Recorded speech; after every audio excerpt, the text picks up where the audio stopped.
کیا واقعی آج کی رات میری آزادی کی آخری رات تھی؟ پھر میں نے اپنے آپ کو اپنی غلامی کے دور میں محسوس کیا۔ اب میرا آقا لوبیا تھا، وہی ظلم، وہی تشدد، وہی میری قسمہ پرسی۔ پھر خیال آتا کہ نہیں، ایسا نہیں ہو سکتا، اللہ تعالیٰ کو اگر یہ منظور ہوتا تو مجھے آزادی عطا ہی کیوں کرتا۔ اسی ادھیڑ پن میں رات گزر گئی۔ اللہ صبح، بلکہ اس سے بھی پہلے، ابھی رات کا آخری پہر تھا کہ ایک آدمی نے مجھے آواز دے کر باہر بلایا۔ یہ آدمی حاکم فدق کی طرف سے رسول کریم صلی اللہ علیہ وسلم کے لیے تحائف لے کر آیا تھا، جو 4 اونٹوں پر لدے ہوئے تھے۔ تحائف میں کپڑا اور اجناس کے علاوہ کچھ رقم بھی تھی۔ مجھ سے رہا نہ گیا اور میں نے آپ علیہ السلام کو بے وقت ہی جگا کر انہیں اطلاع دے دی۔ انہوں نے مسکراتے ہوئے فرمایا، الحمدللہ، لوبیا کی رقم ادا کر دو اور کچھ زیادہ بھی دے دینا، کیونکہ اس نے بہت انتظار کیا ہے۔ اونٹوں سے سامان اتارتے اتارتے اذان کا وقت ہو گیا۔ فجر کی نماز کے بعد میں بقی کی سمت نکل گیا اور زور زور سے اعلان کیا کہ جس جس کو آپ علیہ السلام سے کوئی قرض وصول کرنا ہو وہ لے جائے۔ ایک ایک قرض خواہ کی ایک ایک پائی چکانے کے بعد میں رسول کریم صلی اللہ علیہ وسلم کے پاس گیا۔ وہ مسجد میں محراب نبوی صلی اللہ علیہ وسلم کے پاس ابو بکر رضی اللہ عنہ سے باتیں کر رہے تھے۔ میں نے انہیں بتایا کہ اللہ تعالیٰ نے ہمارے تمام قرض چکا دیے ہیں اور اب کسی کا کچھ واجب الادا نہیں ہے۔ آپ علیہ السلام نے اللہ اکبر کہا اور فرمانے لگے، کچھ باقی بھی بچا ہے؟ میں نے کہا 2 دینار۔ فرمایا، انہیں بھی اللہ کی راہ میں خرچ کر دو۔ یہ واقعہ میں نے ابھی چند روز قبل حلب میں عبداللہ الحورینی کو سنایا تھا۔ وہ مجھ سے حضور صلی اللہ علیہ وسلم کے انفاق کے کچھ واقعات پوچھنے آئے تھے۔ اپنی ناداری کے باوجود جہاں کہیں سے جو کچھ مجھے میسر آ جاتا، اس کا ایک حصہ میں ضرور آپ علیہ السلام کے لیے بچا کر رکھتا۔ ایک دفعہ وہ انس رضی اللہ عنہ سے محو گفتگو تھے۔ اسلام کے اولین دنوں میں کفار کے مظالم کا ذکر ہو رہا تھا۔ فرمانے لگے، ایک موقع پر 30 راتیں اور 30 دن مجھ پر ایسے گزرے ہیں کہ میرے اور بلال کے پاس کھانے کی کوئی چیز ایسی نہ تھی جسے کوئی جاندار کھا سکے، سوائے اس کے جو بلال کہیں نہ کہیں سے لا کر رکھ ڈھک چھوڑتا تھا۔ ایک مرتبہ میں نے کچھ برنی کھجوریں ان کی خدمت میں پیش کی۔ یہ کھجوروں کی ایک نہایت خوش ذائقہ قسم ہے جو عام طور پر نہیں ملتی۔ انہوں نے دیکھا تو حیرت سے کہنے لگے، بلال یہ کہاں سے؟ میں نے عرض کیا، میرے پاس 2 سامہ عام کھجوریں تھیں، ان کے عوض کسی سے یہ 1 سامہ کھجوریں لے لی آپ کی خدمت میں پیش کرنے کے لیے۔ سن کر فرمانے لگے، ارے بلال، تم نے غضب کر دیا، یہ تو ربا ہو گیا۔ تمہیں چاہیے تھا کہ پہلے تم اپنی کھجوروں کو بیچتے، پھر ان کی قیمت سے یہ خریدتے۔ کتنا سیدھا سچا طریقہ تھا ان کا تعلیم دینے کا، بات سمجھانے کا۔ ایک ایک لفظ دل میں گھر کر جاتا اور طبیعت پر کوئی بوجھ نہ محسوس ہوتا۔ ایسے ہی ایک بار آپ علیہ السلام میرے پاس میرے حجرے میں تشریف لائے تو دیکھا کہ میرے پاس کھجوروں کا ڈھیر رکھا ہے۔ فرمانے لگے، بلال یہ کیا ہے؟ میں نے عرض کیا، مہمانداری کے لیے جمع کی ہیں۔ کہنے لگے، بلال تمہیں جہنم کی آگ سے ڈر نہیں لگتا؟ جاؤ انہیں اللہ کی راہ میں خیرات کرو اور یہ خیال دل میں نہ لاؤ کہ تمہارے پاس کوئی کمی ہو جائے گی۔ حضور صلی اللہ علیہ وسلم کے خاندان کے علاوہ غریب الدیار 9 مسلموں کے کھانے پینے کا بندوبست بھی میرے ذمہ تھا۔ ان لوگوں کے لیے مسجد نبوی کے ایک حصے میں ایک چبوترا بنا دیا گیا تھا۔ ان کا کوئی ذریعہ معاش نہیں تھا اور یہ دیگر اہل ایمان کے عطیات، خیرات اور صدقات پر گزر کرتے تھے۔ یہ لوگ اہل صفہ کہلاتے تھے اور اکثر اوقات فاقوں سے دوچار رہتے۔ ایسے موقعوں پر حضور صلی اللہ علیہ وسلم خود بھی ان کے ساتھ فاقہ کرتے۔ دراصل اصحاب صفہ کی کفالت سارے مسلمانوں کے ذمہ تھی، مگر رسالت مآب صلی اللہ علیہ وسلم انہیں اپنے اہل خاندان جیسا ہی سمجھتے تھے اور ہر ممکن طور پر ان کی دیکھ بھال کرتے۔ ان کو اپنے گھر سے کھانا، کپڑا وغیرہ بھجواتے، مال غنیمت میں بھی ان کا باقاعدہ حصہ رکھتے۔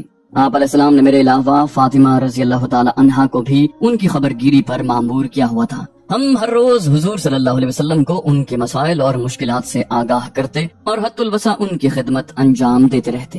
فاطمہ رضی اللہ تعالی عنہا کے عقد کے بعد اس ذمہ داری میں میرے ساتھ ام ایمن رضی اللہ عنہا اور ام کلثوم رضی اللہ تعالی عنہا پیش تھیں۔ ان کے علاوہ ام سلیم رضی اللہ عنہ اور ان کے بیٹے انس، ابو طلحہ ابن مسعود، ابو رافع اور عثمان بن مزون کی بیوہ خولہ رضی اللہ عنہا بھی اس کام میں ہاتھ بٹاتے رہتے۔ رسول کریم صلی اللہ علیہ وسلم کو اہل صفا کا اتنا خیال تھا کہ ایک مرتبہ جب فاطمہ رضی اللہ عنہا نے روز کی محنت مشقت سے تنگ آ کر ان سے ایک غلام کا سوال کیا تو انہوں نے فرمایا، یہ ممکن نہیں، میں آج کل اصحاب صفا کے کھانے پینے کے سلسلے میں فکر مند ہوں، میں کچھ کر سکتا تو پہلے ان کی مدد کرتا۔ تم رات کو سوتے وقت سبحان اللہ، الحمدللہ، اللہ اکبر کی تسبیح پڑھا کرو، پریشانی ختم ہو جائے گی۔ فاطمہ رضی اللہ عنہا جو اہل صفا کی فاقہ کشی اور مفلوق الحالی سے خود بھی واقف تھیں، خاموش ہو رہی۔ حضور صلی اللہ علیہ وسلم کے گھر کا پانی بھرنا بھی میرا کام تھا، کبھی کبھار کھانا پکانے میں بھی مدد دے دیا کرتا تھا، اور آٹا تو اکثر میں ہی گوندھا کرتا تھا۔ حضور صلی اللہ علیہ وسلم خود بھی کبھی کبھی آٹا گوندھ دیا کرتے تھے، بلکہ وہ اکثر امہات المومنین کے ساتھ گھر کے کام کاج میں ہاتھ بٹایا کرتے۔ مختصر یہ کہ اللہ کے رسول کے گھر کا کوئی چھوٹا بڑا کام ایسا نہیں تھا جس کے کرنے کی سعادت مستقلاً یا کسی نہ کسی وقت اس غلام کے حصے میں نہ آئی ہو۔ ان ذمہ داریوں سے عہدہ برا ہونے میں مجھ سے بہت سی کوتاہیاں بھی ہوئی ہوں گی، اللہ مجھے معاف کرے۔ میں بلال سیاہ فام، غلام ابن غلام، نبی عالی مقام کا مدار المہام، ان کا بیدام غلام، ان کا معتمد خاص، باورچی ہر کارا سقا، چوبدار چوکیدار، اسا بردار، پیشکار، مہماندار، ذاتی خدمت گزار، خازن، ہر صبح ان کو نماز کے لیے بیدار کرنے والا، اور ان کا مؤذن خاص۔ مؤذن کی حیثیت سے میں ہر وقت خانہ خدا میں رہتا تھا، اور خادم رسول صلی اللہ علیہ وسلم کی حیثیت سے ہر وقت نبی رحمت کے قدموں میں۔ کیا وظیفہ تھا میرا، اللہ کا گھر اور آپ علیہ السلام کی چوکھٹ۔ میں نے دمشق میں کچھ لوگوں کو یہ بھی کہتے سنا ہے کہ اسلام تلوار کے زور سے پھیلا ہے۔ کیسی حماقت کی بات ہے! وہ لوگ یہ چھوٹا سا نقطہ نہیں سمجھتے کہ دین فصل کاٹنے کا نہیں، فصل بونے کا نام ہے۔ صرف اللہ تعالیٰ فصل کاٹتا ہے، اس سے ڈرنا چاہیے۔ ایسی غیر سنجیدہ سطحی باتیں ذہنی عیاشی کے دائرے میں تو آ جاتی ہیں، لیکن منصفانہ ذمہ دارانہ سوچ کی کسوٹی پر پوری نہیں اترتی۔ مجھ جیسے لوگوں کو جنہوں نے اسلام کو ایک بیج سے تناور درخت بنتے ہوئے دیکھا ہے، ایسی باتیں بڑی بچگانہ محسوس ہوتی ہیں۔ کہاں ہماری تربیت کی احتیاطیں کہ زبان کٹ جائے، جو ایک لفظ بھی ادھر کا ادھر ہو جائے، لفظ تو لفظ لہجہ بھی غلط ہو جائے تو گرفت میں آ جائیں، اور کہاں یہ اللے تللے کہ جو جی میں آیا بغیر سوچے، بغیر سمجھے، بغیر تصدیق کے کہہ ڈالا۔ دراصل ہماری تربیت میں احتیاط کا عنصر ہمارے دین کا صدقہ ہے۔ یہ اللہ کا کلام ہے، یہ کلمات اللہ کے رسول کے ہیں، یہ بات اللہ کے رسول نے اللہ تعالیٰ کے حکم کے تحت کی ہے، یہ قول ان کی ذاتی حیثیت میں ہے، یہ فرض ہے، یہ واجب ہے، یہ حرام ہے، سنت ہے، مستحب ہے، مباح ہے، مکروہ ہے۔ کس قدر التزام سے ہمیں ان کے فرق سمجھائے جاتے تھے۔ کلام اللہ کے بیان کرنے، پڑھنے کے، سننے کے اور ان پر عمل کرنے کے آداب الگ بتائے جاتے تھے، اور رسول کریم صلی اللہ علیہ وسلم کے الفاظ کو کلام الہی سے واضح طور پر الگ کر کے ان پر عمل کرنے اور ان کی اشاعت کرنے کے آداب الگ سکھائے جاتے تھے۔ ہم اللہ تعالیٰ کے الفاظ کی توجیہ اپنے نبی صلی اللہ علیہ وسلم کی زبان سے سنتے اور ان کے عمل میں دیکھتے، ان کا بغور مطالعہ کرتے، اور جو دیکھتے سنتے اسے ذہنوں میں محفوظ کر لیتے، اور اسی طرح حرف بہ حرف لوگوں کو منتقل کر دیتے۔ ہمیں نہ صرف ان پر غور و فکر کی اجازت تھی بلکہ حکم تھا، لیکن کسی قسم کی رائے زنی اور حاشیہ آرائی گناہ عظیم کے زمرے میں آتی تھی، اور ہم سب کو اپنی عاقبت عزیز تھی۔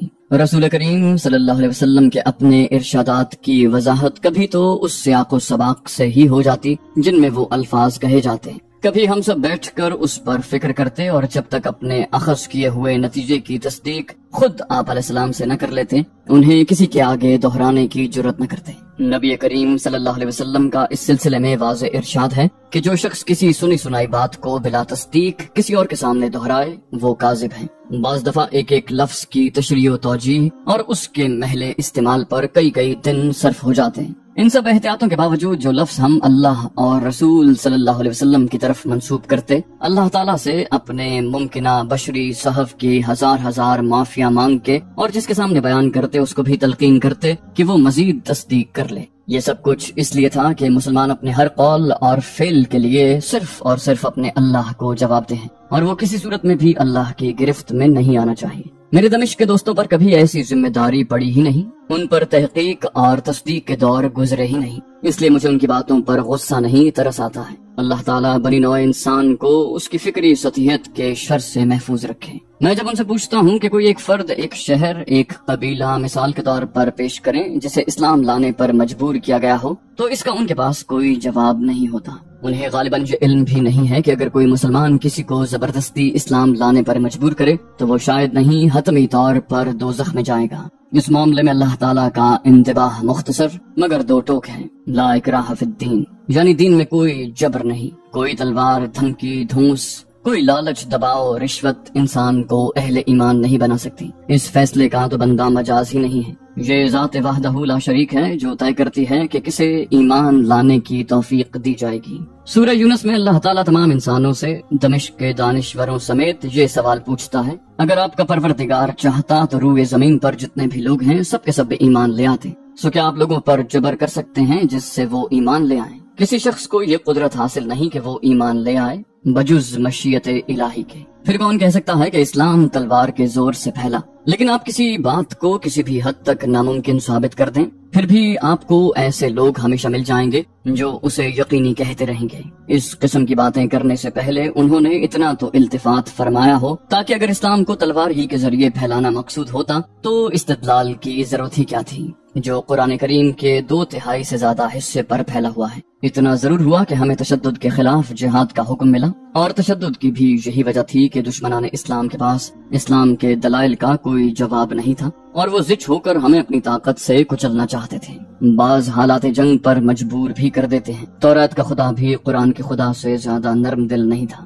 حضرت عیسیٰ علیہ السلام کو بھی ایک مرتبہ گرجا گھر میں زر مبادلہ کا لین دین کرنے والے بیوپاریوں کے ساتھ سختی برتنا پڑی تھی، لیکن جنگ کی صورت میں بھی انسان کو اللہ تعالیٰ کے مقرر کردہ اصولوں اور ضابطوں کا پابند رہنا چاہیے۔ انسان جنگل کے قانون کو اپنی تہذیب کی ضد کے طور پر پیش کرتا نہیں تھکتا، مگر اس قانون میں بھی جو سختی نظر آتی ہے وہ جانوروں کی جسمانی ضروریات کے تقاضوں کے تحت ہوتی ہے۔ جانور کبھی کسی پر ظلم نہیں کرتے، کبھی کمینگی کا مظاہرہ نہیں کرتے، کبھی ہوائے نفس یا خود سری کی خاطر اللہ تعالیٰ کی مقرر کردہ حدود نہیں پھلانگتے۔ یہ صرف انسان ہی ہے جو گرتا ہے تو اسفل السافلین ہو جاتا ہے۔ پیغمبران سلف اور الہامی کتابوں پر ایمان لائے بغیر جن کا دین ہی مکمل نہیں ہو سکتا، ان سے غیر مذہبوں کے پیروکاروں پر جبر کی توقع سراسر بدگمانی ہے۔ ہم نے اسلام ظلم و تشدد سے نہیں پھیلایا، محبت اور اصولوں سے لوگوں کے دل جیتے ہیں۔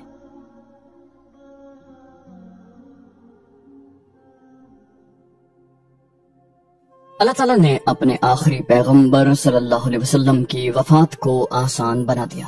انہوں نے 632 سن عیسوی میں انتقال فرمایا۔ سارے شہر میں سناٹا تھا، گھر گھر سے سسکیوں کی آوازیں ابھر رہی تھی۔ انسان مرگ انبوہ میں وفات پائے، ہزاروں لوگوں کے ساتھ جنگ میں جان دے یا کسی وبائی مرض میں مبتلا ہو کر اس دار فانی سے رخصت ہو، اس کی موت اس کی اپنی موت ہوتی ہے۔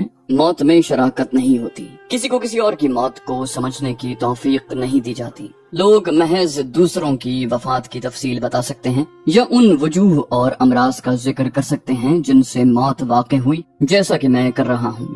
رسول اللہ صلی اللہ علیہ وسلم کے آخری لمحات کے بارے میں یہی کہہ سکتا ہوں کہ ان کی وفات نہ تو اچانک ہوئی نہ متوقع تھی، نہ اسے کاملاً پرسکون کہا جا سکتا ہے، نہ سختی اور شدت لیے ہوئے، نہ یہ ایک عام واقعہ اور نہ اسے غیر معمولی کہا جا سکتا ہے۔ پھر بھی یہ ایک پیغمبر کی وفات تھی، جس قادر مطلق نے عرش معلیٰ پر ان کے نور کی شمع جلائی تھی، اسی نے انہیں اپنے پاس بلا لیا۔ میں نے حسب معمول صبح انہیں بیدار کیا، وہ باہر تشریف لائے، مگر ان کی حرکات و سکنات میں روزمرہ جیسی چستی نہیں تھی۔ سر درد کی شکایت کر رہے تھے۔ مجھے کہا کہ میں ان کی پیشانی پر ہاتھ رکھ کر دیکھوں کہیں بخار تو نہیں۔ میں نے عرض کی کہ پیشانی گرم ہے، آپ علیہ السلام آرام فرمائیں، لیکن انہوں نے میرے ساتھ مسجد جانے پر اصرار کیا۔ چلنے لگے تو نقاہت محسوس کر رہے تھے، میرا بازو تھام لیا، میں انہیں اپنے ساتھ لگا کر چلنے لگا۔ چلتے چلتے وہ اچانک رک گئے اور کہنے لگے، بلال تمہیں یاد ہے جب ہماری پہلی ملاقات ہوئی تھی؟ اس دن بھی ہم ایسے ہی چل رہے تھے، لیکن اس دن میں نے تمہیں سہارا دیا ہوا تھا۔ یہ کہہ کر وہ ہنس دیے۔ میں نے بھی ہنستے ہوئے کہا، 22 سال پہلے کی بات ہے۔ انہوں نے فرمایا، نہیں بلال نہیں، کل کی بات ہے، کل کی۔ سارا دن بخار تیز ہوتا گیا، دوسرے دن صبح اور بھی زیادہ تھا، مگر پھر بھی وہ بستر سے اٹھے اور اپنی آواز کی نقاہت اور ہاتھوں کی لرزش کے باوجود امامت فرمائی۔ تیسرے اور چوتھے دن بھی صورتحال ایسی ہی رہی۔ پانچویں دن جب میں نے صبح دروازے پر دستک دی تو دروازہ عائشہ رضی اللہ عنہا نے کھولا۔ چہرے پر بہت پریشانی تھی۔ ان کے عقب میں آپ علیہ السلام کے کراہنے کی آواز آئی۔ انہیں سانس لینے میں دشواری ہو رہی تھی۔ عائشہ رضی اللہ عنہا نے مجھے ایک بالٹی دی اور ٹھنڈا پانی لانے کے لیے کہا۔ میں بالٹی لیتے ہی دوڑ پڑا۔ ایک کنواں، دوسرا کنواں، تیسرا، چوتھا چھوڑتا ہوا میں اس کنویں پر پہنچ گیا جس کا پانی مدینے میں سب سے ٹھنڈا تھا۔ بالٹی رسی سے باندھ کر جلدی سے کنویں میں ڈالی تو کنویں کی تہ میں ایک چھپاکا ہوا۔ مجھے وہ آواز آج بھی یاد ہے۔ میں دل ہی دل میں سوچ رہا تھا کہ اس پانی کی ٹھنڈک فوراً ہی آپ علیہ السلام کے جسم کی حدت ختم کر دے گی۔ پانی لے کر جلدی سے واپس گیا اور عائشہ رضی اللہ عنہا کے حوالے کیا۔ میرے پاس اتنا ہی وقت تھا کیونکہ دن چڑھنے سے پہلے مجھے اپنے فرض سے سبکدوش ہونا تھا۔ میں جانتا تھا کہ اگر حضور صلی اللہ علیہ وسلم کے کانوں میں اذان کی آواز نہ پڑی تو وہ اپنی بیماری کی تکلیف سے بھی زیادہ تکلیف محسوس کریں گے۔ اذان دے کر میں نے پھر عائشہ رضی اللہ عنہا کے حجرے پر دستک دی۔ چہرے کی پریشانی کچھ کم تھی، میرے دل کو بھی ذرا اطمینان ہوا۔ عائشہ رضی اللہ عنہا نے کہا، رسول اللہ صلی اللہ علیہ وسلم نے تمہارے لیے یہ پیغام دیا ہے کہ آج سے بہتر اذان تم نے کبھی نہیں دی۔ ذاتی طور پر مجھے اس سے اتفاق نہیں تھا۔ میرے خیال میں نے کئی بار اس سے زیادہ تاثر میں ڈوبی ہوئی اذانیں دی تھیں۔ اس صبح تو ہوا بھی اتنی تیز تھی اور درختوں کے پتوں کی سرسراہٹ نے میری آواز کی بہت سی خوبیوں کو دبا دیا تھا۔ میری آواز میں وہ رچاؤ ہوئی پیدا نہیں ہونے پایا تھا جو میں اکثر محسوس کیا کرتا تھا۔ میرا جی چاہتا تھا میں ہوا کو ساکن کر دوں، پتوں کی سرسراہٹ روک دوں۔ پھر شہادت رسالت کے الفاظ پر میرے ذہن میں اپنے نبی صلی اللہ علیہ وسلم کی تکلیف کا خیال آ گیا تھا جس نے مجھے پریشان کر دیا تھا۔ لیکن ہر مؤذن کو یہ جاننا ضروری ہے کہ اس کی اذان کا حسن کانوں سے نہیں دل سے پرکھا جاتا ہے۔ کان تو محض ایک بیرونی آلہ ہیں، دل انسان کا باطن ہے۔ اگر سرور کائنات صلی اللہ علیہ وسلم نے ارشاد فرمایا کہ یہ میری بہترین اذان تھی تو واقعی وہ بہترین تھی۔ 2 دن تک ان پر بے ہوشی کے دورے پڑتے رہے، کبھی ہوش آتا کبھی بے ہوشی طاری ہو جاتی۔ میں اس تمام عرصے میں ان کی چوکھٹ پر بیٹھا رہا۔ جب مجھے پانی لانے کے لیے کہا جاتا میں دوڑ پڑتا۔ دوڑنے سے مجھے اپنے ذہن کا بوجھ ہلکا محسوس ہوتا تھا، لگتا تھا میرا ہر قدم ان کی بیماری دور کر رہا ہے۔ یہ میں نہیں جانتا تھا کہ ہر قدم پر منزل دور ہوتی جا رہی ہے۔ میں ہر دفعہ ایک نئے کنویں سے پانی لے کر آتا، اس خیال سے کہ اگر ایک کنویں کے پانی سے بیماری دور نہیں ہوئی تو شاید دوسرے کنویں کے پانی میں کوئی ایسی تاثیر ہو جس سے افاقہ ہو جائے۔ اس طرح ایک ایک کر کے میں نے مدینے کے 7 کنووں کا پانی لا کر دیا۔ عائشہ رضی اللہ عنہا نے یہ پانی الگ الگ 7 برتنوں میں رکھ لیے تھے۔ یہ برتن دیگر ازواج مطہرات کے حجروں سے آئے تھے۔ عائشہ رضی اللہ عنہا باری باری ان میں کپڑا بھگو بھگو کر حضور صلی اللہ علیہ وسلم کے بدن پر رکھتی تاکہ بخار کی حدت کم ہو۔ 8ویں دن حضور صلی اللہ علیہ وسلم کی حالت میں اچانک تبدیلی آئی۔ صبح انہوں نے دروازہ خود کھولا اور باہر تشریف لائے۔ سر پر سفید پٹی بندھی ہوئی تھی۔ اتنے میں عبید اللہ بن عبداللہ آئے اور حضور صلی اللہ علیہ وسلم سے عرض کی کہ لوگ آپ کے ساتھ نماز پڑھنے کے لیے بےتاب ہیں۔ حضور صلی اللہ علیہ وسلم نے مجھے فرمایا کہ میں ابو بکر رضی اللہ عنہ سے نماز کی امامت کے لیے کہوں۔ یہ حکم سن کر میں چلنے ہی والا تھا کہ عائشہ رضی اللہ عنہا نے ان سے عرض کی، میرے والد بہت رقیق القلب ہیں، ان کی آواز بھی بہت دھیمی ہے، ویسے بھی قرآن کی تلاوت کرتے وقت ان پر رقت طاری ہو جاتی ہے، وہ آپ کی جگہ محراب نبوی میں کھڑے ہو کر نماز نہیں پڑھا سکیں گے۔ یہ سن کر محسن عالم صلی اللہ علیہ وسلم نے مجھے دوبارہ حکم دیا کہ میں ابو بکر رضی اللہ عنہ کو ان کا پیغام پہنچا دوں۔ اس پر ایک مرتبہ پھر سب نے عرض کی، آپ ان کی طبیعت سے واقف ہیں، وہ تو آپ کی علالت ہی کی وجہ سے اپنے ہوش و حواس گوائے بیٹھے ہیں، وہ یہ ذمہ داری نہیں نبھا پائیں گے۔ اس مرتبہ انہوں نے مجھے زور دے کر کہا، تم ابو بکر سے کہو کہ وہ امامت کریں، یہ نبی صلی اللہ علیہ وسلم کا فیصلہ تھا۔ ہم سب نماز کے لیے روانہ ہو گئے۔ ابو بکر رضی اللہ عنہ حسب حکم امامت کے لیے کھڑے ہو گئے اور نماز شروع ہو گئی۔ اتنے میں حضور صلی اللہ علیہ وسلم علی رضی اللہ عنہ اور فضل بن عباس رضی اللہ عنہ کے شانوں پر ہاتھ رکھے مسجد میں تشریف لائے اور ابو بکر رضی اللہ عنہ کے ساتھ کھڑے ہو گئے۔ ابو بکر رضی اللہ عنہ نے انہیں دیکھ کر فوراً ان کے لیے جگہ چھوڑنا چاہی، مگر آپ علیہ السلام نے انہیں اشارے سے حکم دیا کہ وہ نماز پڑھاتے رہیں اور خود ان کی امامت میں نماز ادا فرمائی۔ اسی طرح ایک مرتبہ آپ علیہ السلام نے تبوک کے سفر میں عبد الرحمن بن عوف کی امامت میں بھی نماز ادا فرمائی۔ ہوا یہ تھا کہ حضور صلی اللہ علیہ وسلم کو وضو میں دیر ہو گئی تھی اور نماز کا وقت نکلا جا رہا تھا، چنانچہ لوگوں نے نماز قضا ہونے کے خوف سے ابن عوف رضی اللہ عنہ کو امامت کے لیے کہا۔ ابھی انہوں نے ایک ہی رکعت پڑھائی تھی کہ آپ علیہ السلام تشریف لے آئے۔ ابن عوف رضی اللہ عنہ نے انہیں اپنی جگہ دینا چاہی، مگر اس دن بھی آپ علیہ السلام نے انہیں اشارے سے روک دیا اور ان کی امامت میں نماز ادا کی۔ سب کے سلام پھیر لینے کے بعد انہوں نے اپنی ایک باقی رکعت ادا کی۔ نماز پڑھ کر انہوں نے فرمایا، آپ لوگوں نے اچھا کیا کہ ابن عوف کے پیچھے نماز پڑھ لی۔ ہر نبی کو اپنی موت سے پہلے کم از کم ایک نماز اپنے کسی متقی پیروکار کی امامت میں ادا کرنا ہوتی ہے۔